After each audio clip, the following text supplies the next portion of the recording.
हाँ जी, नमस्ते। हाँ, आज आप अपन पढ़ेंगे अलाउद्दीन खिलजी की प्रारंभिक कठिनाइयाँ और उनका इन सब कठिनाइयों का निराकरण उसने कैसे किया, उसके बारे में पढ़ेंगे। हमने देखा है कि अपने चाचा जलालुद्दीन खिलजी की हत्या करने के बाद में अलाउद्दीन खिलजी ने अमीरों, उमराओं और जनता जो है उनको अपने पक्ष में करने के लिए बिल्कुल बेफिक्र होकर के खुले हाथ से उसने उदारतापूर्वक धन मतलब धन दिया था, पदों का वितरण किया था। यानी एक तरह से उसने दान भी किया था। सर, जहाँ मिले वहाँ सिक्के उसने चांदी के सोने के बांटे थे। तो इसका मतलब इससे क्या हुआ कि जनता और ये इसके अमीर उमराव जो भी थे उन सब ये सब उनके उसके समर्थन में आ गए थे। इस प्रकार से राजधानी में इसकी स्थिति जो है वो बहुत मजबूत हो गई।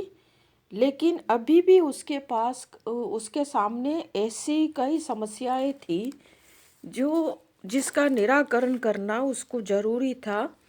नहीं तो उसको ज़्यादा समय तक उसको अधिक समय तक वो पद पर नहीं बना रहता, क्योंकि 90 वर्ष के जो लंबे तुर्क की सुल्तान जो है उनके दिल्ली सल्तनत में जो जिस तरह से गुलाम वंश ने राज्य किया था, मोहम्मद गोरी उसके पहले था, तो इस तरह से जो राज्य किया था, तो इसलिए क्या है कि उनके भी कई लोग जो थे वो अलाउद्दीन को नहीं चाहते थे।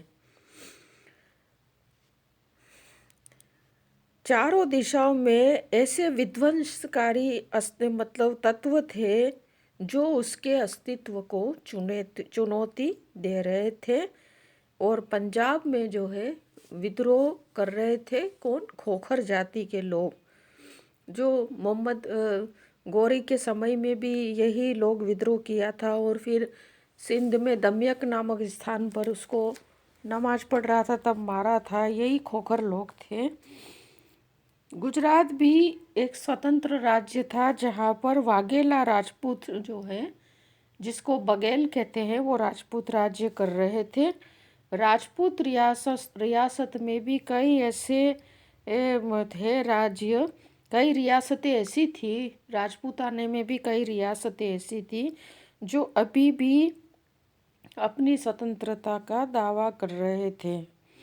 मालवा और बुंदेलखंड की में भी ऐसे ही जो थे जो अभी भी अपने आप को दिल्ली सल्तनत के आधिपत्य से मुक्त होना चाहते थे। बिहार और बंगाल की स्थिति भी ऐसी ही थी। तो ये सारी शक्तियाँ जो थी ये इन सब को ये सब जो कठिनाइयाँ थी उसका निराकरण करना जरूरी था। और दक्षिण भारत में जो है वारंगल के काकती, द्वार समुद्र के होयसल, माबर के पांड्य राज्य ने भी अभी तक मुस्लिम आक्रमणकारियों का नाम तक नहीं सुना था, क्योंकि वो दिल्ली सल्तनत तक इनका इतनी अप्रोच ही नहीं थी। और इन्होंने नाम ही, उस ज़माने में इतने साधन भी नहीं थे आवागमन के। तो ये भी एक स्थिति थी, परिस्थितियाँ ऐसी थी उस समय।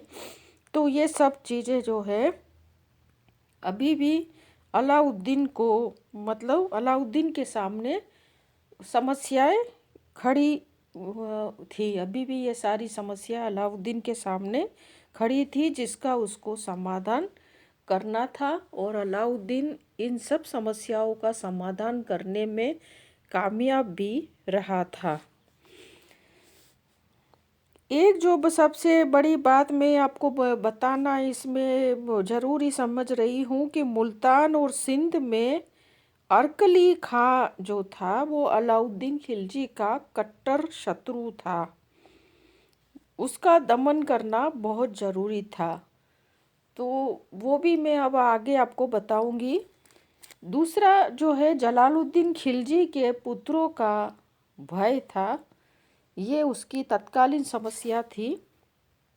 और वो थी जलालुद्दीन खिलजी का जो पुत्र दो पुत्र थे, कदर खां और अरकली खां। तो अरकली खां वो उसके पास जो है सुल्तान जलालुद्दीन खिलजी का जो पूरा परिवार था वो दिल्ली छोड़ करके मुल्तान में रह रहा था, मुल्तान चले गए थे। तो अलाउद्दीन ने इस कार्य के लिए उलुग खां और जफ़र खां को 40,000 सेना के साथ मुल्तान भेजा था और उस नगर का 2 महीने तक घेरा डाला और अधिकार कर दिया और जलालुद्दीन के दोनों पुत्रों अरकली खां और कदर खां को उनके परिवार और सेवकों के साथ बंदी बना लिया।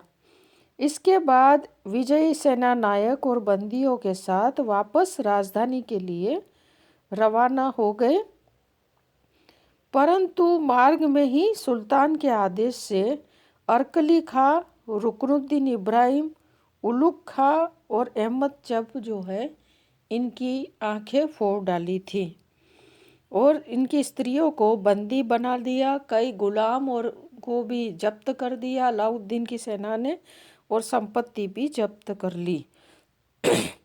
अरकली खां और रुकनुद्दीन इब्राहिम के भी 2 पुत्र जो थे इनको भी जेल में डाल दिया और बाद में इसका वध कर दिया। मलिका जहान जो उसकी सास थी अलाउद्दीन खिलजी की, अहमद जब उलुग खां को दिल्ली लाया गया और नुसरत खां के घर में बंदी बना करके कुछ समय के बाद उनका वध कर दिया गया। तो इस तरह से ये जलालुद्दीन की परिवार का उसने जलालुद्दीन खिलजी के परिवार का जिस तरह से उसने नाश किया था अलाउद्दीन ने। अब अगला जो हम पढ़ेंगे विद्रोह का दमन और उपाय। तो अलाउद्दीन के शासनकाल के शुरुआत के दिनों में बहुत कुछ विद्रोह हुए थे। उसमें सबसे पहला जो विद्रोह था 1299 में 9 मुसलमानों का विद्रोह जो मंगोल थे। इन्हीं मंगोल को जलालुद्दीन खिलजी ने अपने समय में जो विद्रोह कर रहे थे तो इनको मतलब इन्होंने दिल्ली के आसपास उनको दिल्ली में बसाया था। मंगोलपुरी एक जगह है जो आज इसके नाम से जानी जाती है, जो कभी वहाँ पर मंगोल रहते थे और उनको 9 मुसलमान नाम दिया गया था। तो ये 9 मुसलमान जो है मंगोलों का जो विद्रोह हुआ, जिन्होंने गुजरात अभियान से लौटते समय झालोर के पास में लूट के माल के बंटवारे को लेकर के इन्होंने विद्रोह किया था, परंतु इस विद्रोह को दबा दिया गया था। फिर भी वो इस विद्रोह के बाद ये लोग जो है मंगोल वो भाग करके रणथंभौर के राणा हमीर देव के यहाँ चले गए थे और हमीर ने इनको शरण दी थी। दूसरा जो विद्रोह है सुल्तान के स्वर्गीय भाई मोहम्मद के पुत्र, यानी कि वही अलाउद्दीन खिलजी के कोई भाई है मोहम्मद, उसका जो पुत्र था अकत खां का जो विद्रोह था। जब सुल्तान जो है अलाउद्दीन वो रणथंभौर पर आक्रमण करने जा रहा था, तब वो कुछ दिनों के लिए तिलपट के पास ये शिकार खेलने रुक गया था और शिकार में ही जब व्यस्त था तब अकत खां ने जो है कुछ सैनिकों के ऊपर आक्रमण करके सुल्तान को अधमरा किया था और खुद को सुल्तान घोषित किया था। किसने? अकत खां ने। परंतु जब होश आने के बाद ये जो अलाउद्दीन को पता चला तो वो क्या है कि उसने उस विद्रोह को विफल किया और उसका वध करा दिया अकत खां का। तीसरा जो विद्रोह था, जब अलाउद्दीन खिलजी रणथंभौर का घेरा डाला हुआ था, उस समय बदायूं के राज्यपाल मलिक उमर और उसका भाई जो अवध का राज्यपाल या सूबेदार मंगू खां ने, जो ये दोनों ही अलाउद्दीन के बहन के पुत्र थे और इसने भी इसी तरह से विद्रोह किया था जिसका अलाउद्दीन ने दमन किया था और बाद में इनके वध करा दिया था। चौथा विद्रोह था अलाउद्दीन के रणथंबोर अभियान के समय हाजी मौला ने दिल्ली में किया था, और उसको भी मतलब इसका विद्रोह भी अलाउद्दीन ने दबाया था। इस तरह से कई छोटे मोटे ऐसे विद्रोह हुए थे जिसका दमन अलाउद्दीन ने किया था। और इस तरह से उसने एक के बाद एक जो है कठिनाइयों का निराकरण करने के बाद अब जो है सुल्तान ने एक ऐसी व्यवस्था करा दी कि विश्वास पर मतलब जो एक ऐसी विश्वास पात्र, एक तो दरबारी तो थे ही इसके, उनको नियुक्ति की थी। और उसने ये निष्कर्ष निकाला था कि सुल्तान को जो मतलब है इसके जो निष्कर्ष जो निकाला था कि कैसे शांति और व्यवस्था कायम की जाए और कैसे क्या है, तो उसके बाद जो है इसने अलाउद्दीन ने ऐसी व्यवस्था की कि मद्यपान और जो दावत वगैरह जो है वो उसका कम से कम आयोजन हो, क्योंकि इसी में ही ये लोग जो है आपस में सब एकत्रित होते हैं और सुल्तान के खिलाफ जो है साजिशें रचते हैं, एक दूसरे को मिलने का मौका मिलता है, तो ये मेल मिलाप जो है इनका आपस में ख़त्म कर दिया जाए। जैसे कि बलबन ने भी ऐसा ही किया था।